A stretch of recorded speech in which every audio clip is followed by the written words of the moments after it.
A minimalist design in any art form enforces efficiency.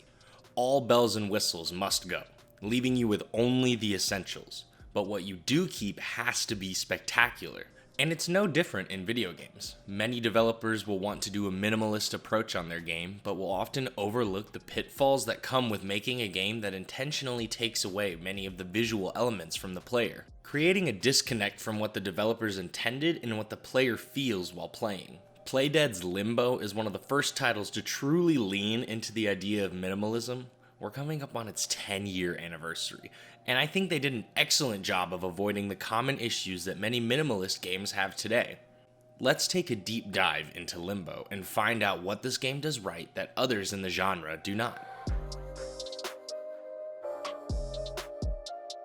From the beginning, the director and co-founder of Playdead Studios, Ant Jensen, had 3 goals for Limbo. To create an eerie and sinister aesthetic for the game without having to use highly detailed 3D models, rather focusing the art direction towards its minimal yet distinct monochromatic style so that development could focus on the gameplay. Which is ironic, because if I ever bring up this game, people are like, oh, that creepy black and white game? Yet, even though what people remember about this game are the amazingly simple visuals, the controls are just as simple, with the only controls outside of moving left and right are jump and grab, which when you look at platforming games like Mario, which have a plethora of different jumps and maneuvers that are available to the player, it's especially unique to have a platformer with so few controls and not be boring. This was another of Jensen's goals, to have minimal controls to match the minimal art style. Matching the complexity of your controls to the style of your game creates a more unified experience. So, if your game looks complex, you have a higher tolerance to make your controls more complex. Whereas a simple, minimalist game would have a very low tolerance for complex controls. This is one of the main issues that minimalist games fall prey to. They add all these elements to a game that convolutes the core of their design, mudding up the game and slowing it down with either control menus or tutorials. And this was Jensen's final goal of Limbo: no tutorial text. The controls had to be figured out on their own, which in tandem with Limbo's simple control scheme and uncanny art style feels amazing. You're tossed into this game with no help, no story, nothing. Even the game description is super cryptic, giving hardly any information for the player to work with. Even when you finish the game, you're still filled with questions. And while leaving a story open-ended is sometimes seen as lazy writing, I feel like it was the perfect choice for Limbo, as the more that questions get answered, the less intriguing the world you're in becomes. It's the journey into the unknown that keeps the player interested, and with a game so simple, the best option was just to give the player nothing.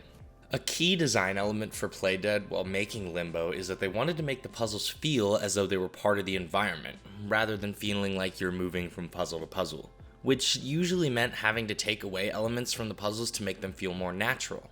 Early on in development, the puzzles were much harder, making the game, as per the playtesters, much less enjoyable. They realized that the challenge of the puzzles wasn't the puzzle itself, but that giving little information created enough challenge for solving quite simple puzzles. Often when designing puzzles in video games, developers use color to distinguish what's important and what isn't. Obviously in Limbo, that would be a bit tough. When you don't have much to look at, your mind resorts to using another of your 5 senses to help solve the puzzles. Limbo uses audio cues extremely well to point out what the player can use to their advantage. One of the best examples comes early on in the game when you first encounter the spider. The solution to this puzzle is you must take the bear trap and bait the spider into slamming his leg into it. The puzzle originally had it to where the trap and the spider were on the same screen. However, this led to playtesters to put too much emphasis on the trap rather than the spider, so to circumvent that, they put the trap further away from the spider so that the spider was alone on the screen, creating a sense of hopelessness for the player as they tried to figure out how to get past it. After the player survives a couple of attacks from the spider, there is a loud clanging of the bear trap falling from the tree, telling the player that there is a key element of the puzzle behind them. This is present all throughout the game, giving the puzzles more depth and bring the player further into the atmosphere. Limbo has a very short runtime, clocking in at around 3.5 hours. However, each second of the game is carefully thought out, well planned, and consistent to its main idea: less is more. It's a shining example of quality over quantity, and I don't think it's a game that should be forgotten. Why do you think I'm talking about it 10 years after its release? I love this little game.